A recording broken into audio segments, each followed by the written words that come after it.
Year 2031 ist ein postapokalyptisches Homebrew-Gameboy-Spiel von Kotian Tech aus Tschechien. Das Spiel ist ein Rollenspiel, das in der Top-Down-Ansicht gespielt wird, enthält Puzzle-Elemente, ein gutes Kampfsystem und Aktivitäten wie Fischen und Holzfällen. Auch Pflanzen können angebaut werden. Die Kickstarter-Kampagne konnte erfolgreich abgeschlossen werden und die digitale Fassung des Spiels kostet auf itch.io $12. Kommen wir zur Hintergrundgeschichte des Spiels. Das Jahr 2021 begann wie jedes andere Jahr. Bald kamen Nachrichten über einen neuen Virus. Es begann am anderen Ende der Welt, aber innerhalb weniger Monate erreichte das Virus Europa. Bald war niemand mehr sicher. Die Regierungen begannen ihre Grenzen und Fabriken zu schließen. Alles, um das Virus zu stoppen. Die Menschen begannen ihre Jobs und dann ihre Häuser zu verlieren. Die Wirtschaft brach zusammen. Das führte zu Hunger, es kam zu Problemen bei der Nahrungsmittelversorgung und die Menschen begannen zu rebellieren. Dann brach die gesamte Gesellschaft zusammen. Entdecke die Welt 10 Jahre später, eine Welt voller neuer Abenteuer, Rätsel und Orte. Ich werde euch zunächst meine Pro-Argumente für das Spiel liefern. Ein absolut tolles Setting. Klassische Postapokalypse habe ich zumindest so noch nicht für den Gameboy entdeckt. Ich würde nicht mal sagen, dass Year 2031 ein klassisches Fallout für den Gameboy ist. Es erinnert mit seiner Atmosphäre eher an Spiele wie Metro, Stalker oder Atom-RPG. Auch in der Spielebeschreibung steht, dass die Region, in der Year 2031 spielt, in Osteuropa zu verorten sei. Lustig ist auch, die Ingame-Währung ist Toilettenpapier. In Deutschland war das zu Beginn der Corona-Pandemie ein sehr begehrtes Gut. Daher ist das zumindest für deutsche Spieler ein witziger Fun-Fact. Und dementsprechend ist es auch ein absolut geniales Grafikset. Kaputte Autos, zerstörte Häuser, von Pflanzen überwucherte Straßen. Die postapokalyptische Atmosphäre kommt wirklich grandios rüber. Und die Map ist einfach absolut geil. Also wirklich, das ist wirklich einfach richtig geiles Mapping. Wie schon erwähnt, ist die Atmosphäre wirklich genial, aber auch so lädt sie zum Erkunden ein. Überall gibt es was zu entdecken, ob versteckte Items oder Nebenquests oder Dialoge. Einfach top. Dazu passt auch, dass die Städte sehr lebendig wirken. So gibt es zum Beispiel auch Bars und viele Verkaufsstände.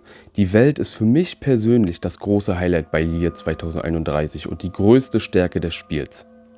So gibt es wirklich viele Spots zum Finden von Verbrauchsgegenständen, zum Beispiel kaputte Autos etc. pp. Also es lohnt sich wirklich immer, jeden Winkel der Map abzusuchen. Das macht wirklich Spaß und weckt immer wieder den Erkundungsdrang.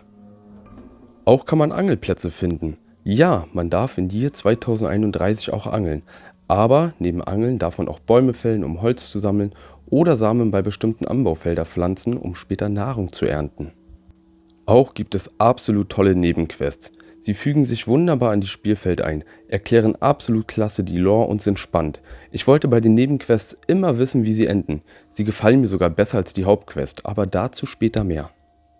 Auch gibt es verschiedene Items, die zum Beispiel ein Vorankommen in der Geschichte ermöglichen. Das finde ich sogar sehr gut, da man auch so ein wenig den Progress fühlt, den man macht. Aber die werden einem nicht vor die Füße geworfen. Auch ein Aspekt, den ich mag. So gibt es zum Beispiel eine Landkarte für die Region, in der das Spiel spielt. Die muss man aber erst finden und dann wird eine Mechanik freigeschaltet, welche einem viel Zeit erspart. Das Spiel besitzt ein dynamisches Kampfsystem, bei dem man mit gutem Timing blocken muss. Natürlich muss man auch zurückschlagen und den Moment genau abwarten, um seine eigene Attacke starten zu können. Auf Dauer kann das Kämpfen trotzdem repetitiv werden, vor allem wenn in bestimmten Szenen Gegner um Gegner zu besiegen sind. Gut finde ich auch, dass es verschiedene Waffen gibt, die auch ihren Teil zum Kampfsystem beitragen. Year 2031 besitzt eine Demo. Das ist natürlich perfekt, um einfach mal ins Spiel reinschauen zu können. Sowas ist meiner Meinung nach immer Gold wert, denn niemand kauft eine Katze im Sack. Kommen wir zu den Punkten, die mir nicht ganz so gut gefallen haben. Manche Nebenstränge sind nicht lösbar, wenn man vorher eine Handlung vornahm. So wollte ich zum Beispiel die Spielmechanik des Türeneintretens ausprobieren in einer Bar. Gut ist, dass es Konsequenzen gab. Ich wurde rausgeschmissen, aber konnte nicht mehr zurück in die Bar. Blöd nur, dass man später in eben jener Bar zurück muss, um eine Nebenquest erledigen zu können. Das hätte man meiner Meinung nach anders lösen können, zum Beispiel indem man eine Strafe zahlen muss, also ein Kopfgeld. Die Hauptquest wirkt auf mich gestreckt. Achtung, Minispoiler, ich bekam irgendwann eine Karte mit Markierungen in die Hand gedrückt, bei denen ich nach Hinweisen suchen sollte. Das war für mich schlechtes Storytelling à la, geh einfach dahin und drehe in den Maps jeden Stein um. Und das war für mich einfach nicht so sehr motivierend genug. Ich will nicht zu viel verraten, aber für mich persönlich ist die Hauptquest zu sehr 0815. Zu belanglos. Vielleicht hatte ich aber auch einfach zu hohe Erwartungen. Dafür punkteten aber die Nebenquests ordentlich. Wie schon erwähnt, die gleichen das wirklich aus. Erinnert ein bisschen an Bethesda, die wirklich grandiose Welten bauen, aber dann irgendwie die Hauptquest nicht ganz so gut hinbekommen.